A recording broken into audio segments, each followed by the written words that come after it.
Memorandum. Summary of Palestine Problem. The Palestine question has been so thoroughly gone over during the last regular session and the present special session that it is difficult to imagine anything new that might be advanced by either side. The Jewish claims fall into two categories as their basic concepts: 1. Juridical, and 2. Revolutionary. The legal claims stem first out of the Balfour Declaration. This was a political paper that promised the Jews a home where they might feel safe from persecutions from which they had for centuries been the victims. Closely examined, this does not constitute much grounds for the legal establishment of a sovereign Jewish state in Palestine. The Jews have read into it much more than it contains. The second legal claim is based on the UN recommendation for partition and economic unity passed by a 2/3 vote of the General Assembly on November 29, 1947. It is a stronger base on which to set up legally a sovereign state, but still not enough. That would require either the consent of the Arabs, who are in the majority in the present mandated territory, or the use of force by the UN to overcome their opposition. This concept was debated in the Security Council, which refused to act, taking the position that there was no call upon the Council to use force, since no aggression nor threat to the peace was found. In both cases, the Jews have read into the documents in the case more than they contained.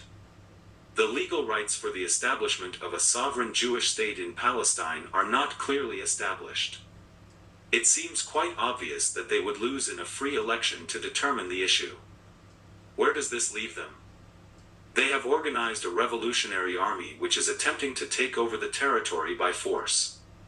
Here they are on solid ground, following the good old Latin American pattern. But in order to take over, they must win a war. This war for independence is being carried out against both the mandatory power, which is the recognized legal authority, and the Arab majority in the area. They are, in their present conduct, trying to stand on two stools, and between the two are likely to fall to the ground. They should either take a legal position and try to work out the matter politically and peacefully, or take the field openly as revolutionists who are out to seize power by force of arms. The UN should have a thorough appreciation of these two basic facts and not let itself become involved by taking sides in an armed movement. If the Jews wished to obtain their ends by legal means, the UN would go along. Towards achievement of a peaceful settlement, it would necessarily be a compromise and use all of the resources, material and spiritual, of its 58 members. If either side or both sides are bent on putting the issue to the test of war, it would be the duty of the Security Council to take steps to quarantine such a war, if it remains internal, or to smother it by overwhelming force if it develops into an aggression or a threat to the peace of the world. Those are the two alternatives that should be clearly set forth.